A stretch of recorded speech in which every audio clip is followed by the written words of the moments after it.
ಯಾವಾಗ ಒಬ್ಬ ರೈತ ತಾನು ಬೆಳೆದಿರ್ತಕ್ಕಂತ ಬೆಳೆಗಳಿಗೆ ಜೋಳ ಇರಲಿ, ತೊಗರಿ ಇರಲಿ, ದಾಳಂಬ್ರಿ ಇರಲಿ, ಭತ್ತ ಇರಲಿ, ನನ್ನ ಸೋಯಾಬೀನ್ 10,000 ರೂಪಾಯಿಪ್ಪ ಬೇಕಂದ್ರೆ ಅವೈ ಬೇಡಂದ್ರೆ ಬಿಡು, ನನ್ನ ಕಬ್ಬಿಗೆ 5,500 ಬೇಕಂದ್ರೆ ತಗೋ ಬೇಡಂದ್ರೆ ಬಿಡು.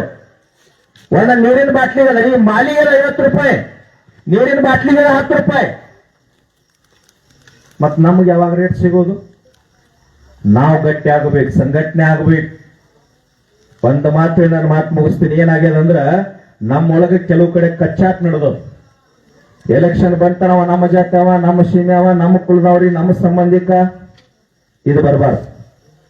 ಯಾವ ಸಮರ್ಥದಾನ, ಯಾವ ಒಳ್ಳೆ ವ್ಯಕ್ತಿ ಅದಾನ, ಯಾರು ಬಿದ್ದಂತವ್ರು ಕಣ್ಣೀರು ಒರೆಸ್ತಾನ, ಯಾರು ನೀವು ಹೋರಾಟಕ್ಕೆ ಕೂತಾಗ ಬಂದ ನಿಮ್ ಜೊತೆ ಕೂತು ನ್ಯಾಯಪರವಾಗಿ ಧ್ವನಿ ಎತ್ತಾನ ಅಂತವ್ನ ಆರಿಸ್ಕೊಡ್ರಿ.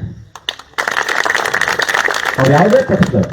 ಒಂದೇನಾಗಿತ್ತು, ಬಹಳ ದೊಡ್ಡ ರಾಜಮನೆತನ, ಬಂಗಾರದ ಕುರ್ಚಿ ಇತ್ತು, 100 ಎಕರೆ ಭೂಮಿ ಹಸ್ತಿನಿಂದ ನಾಯಿ ಮತ್ತು ಕತ್ತಿಗೆ ಊರಾಗ ಸುತ್ತ ಹಾಕಿ ಸ್ಪರ್ಧೆ ಇಟ್ಟವು. ಅವಾಗ ನಾಯಿ ಅಂತೂ ಕತ್ತಿ ನಡ್ಕೊಂತ ಹೋಗ್ತದೆ, ನಾಯಿನ ಬಹಳ ಸ್ಪೀಡ್ ಹೊಡ್ಕೊಂತ ಬರ್ತೀನಿ, ನನಗ ಕುರ್ಚಿ ಸಿಗ್ತದೆ, ನಾಯಿ ಹತ್ತು.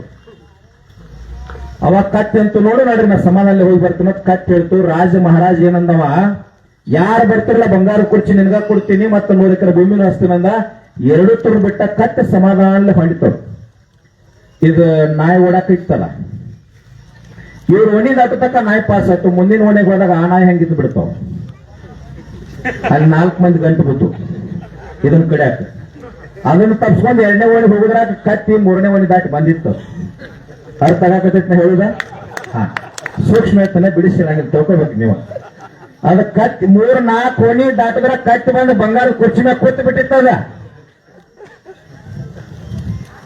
ಹಂಗ ಕಡೆಗೆ ನಾವು ದುಡಿದು ಎಲ್ಲಾ ಜಗತ್ತಿಗೆ ಅನ್ನ ಹಾಕಿದಂತ ಕತ್ತಿ ದುಡ್ದಂಗ ನಾವೇನ್ ಭೂಮಿ ತಲೆ ಮೇಲೆ ದುಡಿಯಾಕತ್ತೀವಲ್ಲ, ಕುರ್ಚಿ ನಮ್ಗದ. ಜಗತ್ತಿಗೆ ಅನ್ನ ಹಾಕ್ತಕ್ಕಂತ ಜಮೀನ್ದಾರ್ ಕುರ್ಚಿ ನಮಗದ. ನಮ್ಮದು ಬಿಜೆಪಿನೂ ಅಲ್ಲ, ಕಾಂಗ್ರೆಸ್ ಅಲ್ಲ, ಜೆಡಿಎಸ್ ಅಲ್ಲ, ಜಗತ್ತಿಗೆ ಅನ್ನ ಹಾಕಿರ್ತಕ್ಕಂತ ಸೂರ್ಯ ಚಂದ್ರ ಹೋಗುಮಠ ಇರ್ತಕ್ಕಂತ ಒಂದೇ ಪಕ್ಷ ಐತೆ, ಅದು ರೈತ ಪಕ್ಷ. ಎಂದು ಹೇಳಕ್ ಸಾಧ್ಯ ಇಲ್ಲ. ಅನ್ನ ಹಾಕಿದವ್ರು ನಾವು ಯಾವುದಕ್ಕೂ ಸೀಮಿತ ಇಲ್ಲ. ಈ ದಂಡಿ ಹಿಡ್ಕೊಂಡು ಆ ದಂಡಿ ಮನಿ ತಕ್ಕ ಎಲ್ಲಾ ಮನಿ ನಮ್ಮವ. ನಮಗೆ ಧರ್ಮ ಇಲ್ಲ, ಜಾತಿ ಇಲ್ಲ, ಮತ ಇಲ್ಲ, ಪಕ್ಷ ಇಲ್ಲ. ಪಟ್ಟಿಹಾಳ ಗ್ರಾಮದ ಮಾಲಕ್ ಯಾರಪ್ಪ ಅಂದ್ರೆ ನನಗೆ ಇಲ್ಲಿ ಮಠ, ಗಾಡ್ಯಾಗ ಕುಂಡ್ರು ಮಠ. ಈ ಭಾವ ಇರ್ಬೇಕು. ಎಲ್ಲರೂ ನಮ್ಮವ್ರು, ಎಲ್ಲರೂ ನಮ್ಮವ್ರು. ಈ ಭಾವ ಎಂತಕ ಬರ್ತೈತಲ್ಲ, ಅದಕ್ಕೆ ನಾ ಏನು ವಿನಂತಿ ಮಾಡ್ಕೊಳ್ತೀನಿ ಅಂದ್ರೆ, ಕೋವಿಡ್ ಸಹಿತ ಏನೂ ಆಗಲಾರ್ದ ಮಹಾತ್ಮರ ಆಶೀರ್ವಾದದಿಂದ, ದೇವಿ ಆಶೀರ್ವಾದದಿಂದ ನಾವು ನೀವು ಜೀವಂತ ಅದೀವಿ ಅಂತಂದ್ರೆ, ಒಬ್ಬರ ಕಣ್ಣಾಗ ಕಣ್ಣೀರ್ ಹಾಕ್ಸ್ಲಾದಂಗ್ ಬದುಕುವುದನ್ನ ನಿಜವಾದ ಧರ್ಮ ಐತಿ. ಒಬ್ಬರಿಗೆ ಮನೆ ಹಾಳು ಮಾಡಿದಾಗ ಎಲ್ಲರೂ ಆನಂದವಾಗಿರ್ಲಪ್ಪ ಅಂತ ದೇವಿ ಹತ್ರ ಬೇಡಬೇಕಾಗ್ಯದ. ಇನ್ನೊಂದು ಬೇಡ್ರಿ, ಏನು ಬೇಡ್ರಿ ಅಂತಂದ್ರ, ಅಲ್ಲಿ ಗಡಿ ಕಾಯ್ತಾರಲ್ಲ ಸೈನಿಕರ, ಅವ್ರ ಬದುಕ ಕುಟುಂಬ ಯಾವತ್ತೂ ಆನಂದ ಇರ್ಲಪ್ಪ. ಜಗತ್ತಿಗೆ ಅನ್ನ ಹಾಕಿರ್ತಕ್ಕಂತ ಅನ್ನದಾತ ರೈತ ಎಂದೂ ಕೂಡ ಸಾಲ ಮಾಡಬಾರ್ದು, ನರಳಬಾರ್ದು, ಬಡತನವಾಗಿರಬಾರ್ದು ಅಂತ ಭಗವಂತಕ್ಕೆ ಬೇಡ್ಕೋರಿ.